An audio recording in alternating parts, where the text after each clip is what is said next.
नमस्कार विद्यार्थियों। आज हम पुनः यहाँ आपकी पाठ्य पुस्तक स्पर्श भाग 2 की ओर चलेंगे। इससे पूर्व वीडियो में आप बिहारी के बारे में जानकारी प्राप्त कर चुके हैं।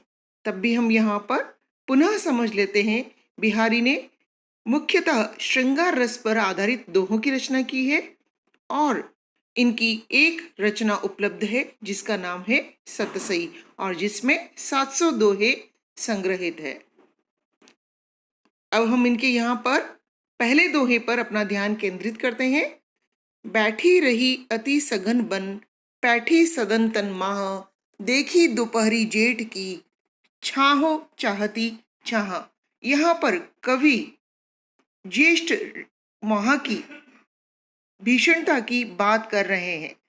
ज्येष्ठ महीना अर्थात भीषण गर्मी, जब बहुत तेज गर्मी होती है उस महीने की यहाँ पर बात की जा रही है। और ऐसे समय में छाया भी छाया की कामना करती है, अर्थात कहीं पर भी ठंडक नहीं होती और छाया जो दूसरों को शीतलता देती है वह स्वयं भी घने जंगलों में ही पाई जाती है। तो यहाँ पर हम शुरू से इसका अर्थ देखते हैं। बैठी रही अति सघन बन, सघन अर्थात घने, बन मतलब जंगल। पैठी सदन तन माह, सदन तन अर्थात अपने शरीर रूपी भवन में, पैठी मतलब छिपकर। देखी दोपहरी जेठ की, जेठ की दोपहर को देखकर अर्थात ज्येष्ठ महीने की दोपहर, उसकी भीषण गर्मी को देखकर। छाहो चाहती छाह अर्थात छाया भी छाया की कामना करती है, स्वयं छाया भी शीतलता चाहती है। इसका पुनः आशय यहाँ पर इस प्रकार है। छाया जो दूसरों को शीतलता देती है, ज्येष्ठ महीने की गर्मी को देखकर, दोपहर की भीषण गर्मी से तपकर स्वयं परेशान होकर घने जंगलों में छिपकर के जा बैठी है। वह अपने शरीर रूपी भवन में छिपकर जा बैठी है और ऐसे समय में संसार में कहीं पर भी शीतलता नहीं है, सभी और बहुत अत्यधिक गर्मी है। इस प्रकार कवि ने यहाँ पर ज्येष्ठ की दोपहर में भीषण गर्मी का उल्लेख किया है। अब दूसरे दोहे पर हम ध्यान देते हैं। कागद पर लिखत न बनत, कहत संदेशु लजात, कही है सबू तेरो हियो, मेरे हिय की बात। यहाँ पर नायिका के मन में नायक के लिए प्रेम है, लेकिन वह उसे कह नहीं पाती, कागज पर लिखकर संदेश भिजवा नहीं पाती। इन सब बातों का बखूबी वर्णन किया है कवि ने। कवि बिहारी कहते हैं नायिका के मन में प्रेम है और वह कहती है कागज पर लिखत न बनत, मैं अपने प्रेम को, अपने प्रेम संदेश को कागज पर नहीं लिख पा रही हूँ। कहत संदेशु लजात, मुझे वह संदेशा कहने में लज्जा आती है, संकोच होता है। और ऐसी स्थिति में वह कहती है, कही है सबू तेरो हियो, हियो अर्थात हृदय, तेरा हृदय वह सब कुछ कहता है, मेरे हिय की बात, जो मेरे हृदय में है। अर्थात वह नायक से कहती है न तो मुझे लिखने की आवश्यकता है न मैं कह सकती हूँ, लेकिन तेरा हृदय वह सब कुछ कहता है जो मेरे हृदय में है। अर्थात यहाँ पर श्रृंगार रस का वर्णन हुआ है। हम यहाँ पर शब्दार्थ पर ध्यान केंद्रित करेंगे।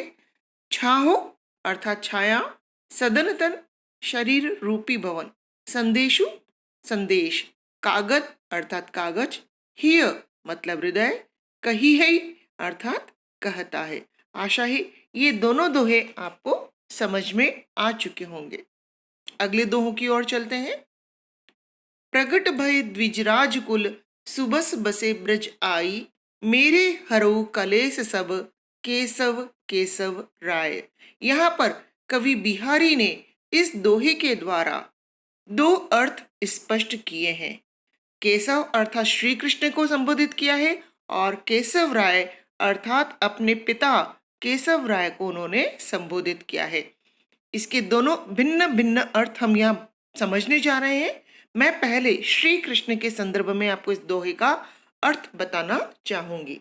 द्विजराज श्री कृष्ण के संदर्भ में आएगा, जिन्होंने चंद्रवंश में जन्म लिया। प्रगट भय द्विजराज कुल, कुल अर्थात वंश, द्विजराज मतलब चंद्र, जिन्होंने चंद्रवंश में जन्म लिया। सुबस स्वेच्छा से ब्रज आई बसे, जो स्वेच्छा से ब्रज में आकर रहने लगे। मेरे हरो कलेस सब केशव, हे केशव मेरे सारे कष्टों को दूर करें। यह था इसका पहला अर्थ। अब हम केशव राय, अपने पिता केशव राय के संदर्भ में बिहारी कहते हैं। यहाँ पर द्विजराज का मतलब है ब्राह्मण, कुल अर्थात खानदान या वंश। मेरे आदरणीय पिता केशव राय, जिन्होंने ब्राह्मण वंश में जन्म लिया, सुबस बसे ब्रज आए, और जो स्वेच्छा से ब्रज में आकर रहने लगे। हे मेरे पिता केशव राय, मेरे कष्टों को दूर करें। अगला दोहा है, जपमाला छापे तिलक सरे न एको कामू, मन कांचे नाचे वृथा, साचे राचे रामू। यहाँ पर बिहारी उन लोगों की ओर अपना ध्यान दिलाते हैं जो लोग व्यर्थ ही बाहरी मन से राम को पाना चाहते हैं, लेकिन जिनका मन सच्चा नहीं है। तो उन लोगों के लिए बिहारी कहते हैं, जो व्यर्थ ही माला जपते हैं, शरीर पर छापे लगाते हैं, मस्तक पर तिलक लगाते हैं, लेकिन उनका एक भी काम पूर्ण नहीं होता है। मन काची अर्थात कच्चे मन वाला, नाचे वृथा, वृथा अर्थात व्यर्थ में ही नाचता है। जिसका मन कच्चा है वह भगवान का नाम लेकर व्यर्थ ही नाचता है। साचे राचे रामो, साचे अर्थात सच्चे, राचे मतलब रमते हैं, रहते हैं, रामू अर्थात भगवान श्री राम।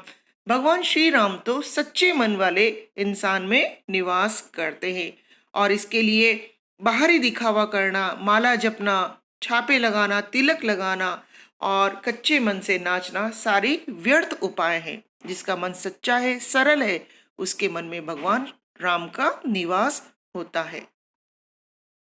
अब यहाँ पर भी हम शब्दार्थों को देखेंगे। सुबस स्वेच्छा से, कलेश अर्थात पीड़ा, वृथा मतलब व्यर्थ, कांची अर्थात कच्चा, साची सच्चा, हरो अर्थात दूर करो। हमने 4 दोहे यहाँ पर समझे हैं, और इस प्रकार बिहारी के सारे दोहे जो आपकी पाठ्य पुस्तक में दिए गए हैं हमने समझ लिए हैं। यहाँ पर अभ्यास प्रश्न पत्र है। पहला, जेठ की दोपहर में छाया क्या चाहती है? इसका उत्तर आप स्वयं देंगे, क्योंकि पहले इन्हीं दोहों का अर्थ आप समझ चुके हैं। दूसरा, नायिका के मन में क्या बात है, वह संदेश क्यों नहीं लिख पाती? तीसरा प्रश्न है, कवि केशव से क्या प्रार्थना करते हैं और केशव राय कौन है? प्रश्न 4, जिसका मन कच्चा होता है उसकी दशा कैसी होती है? प्रश्न 5 है, कैसे हृदय में श्री राम का निवास होता है? और छठा अंतिम प्रश्न है, द्विज राजकुल से कवि का क्या आशय है? धन्यवाद।